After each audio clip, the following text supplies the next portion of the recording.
The hounds assailed Vanessa, burning paws scorching the hollowed ground as they pursued her. On she ran, past the grave markers and over the native effigy mounds that made up the small cemetery in a town she hadn't yet placed. Not the hounds, Vanessa thought. Anything but the hounds. Tripping over a crumbling, unmarked grave, she heard a steady, low-pitched guttural chugging. Again on her feet, she made for the road. Half the cemetery and a small grove of trees stood in her way, and the hounds were gaining. Frantic, Vanessa chanced a peek behind her, past the last graves displaying the cross of a god she no longer believed in. She approached a grove of tropical trees with untamed fern fronds. A sound like grating metal in her left ear made her spin around. Nothing there. Vanessa often wished she were crazy and hallucinated these nightly occurrences.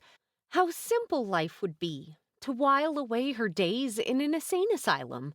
She'd tried that many times, to have herself admitted, only to be torn apart the very first night from some untold horror, leaving her unable to return to those towns.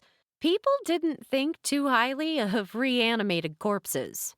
A few yards from the road, terrible pain seared through her ankle as bones splintered and tendons snapped, blood gushing into fiery maws. Hungry, burning eyes surrounded her. "Get it over with, you sons of bitches! Go back to where you came from!" Her scream went unheard as truckers whizzed past, unaware of the events in the ditch beside them on the road. They dragged Vanessa back to the soil of an unmarked grave, her foot hanging on by a shredded tendon. A fire started in her loins, set by the hell dogs as the others began their feast.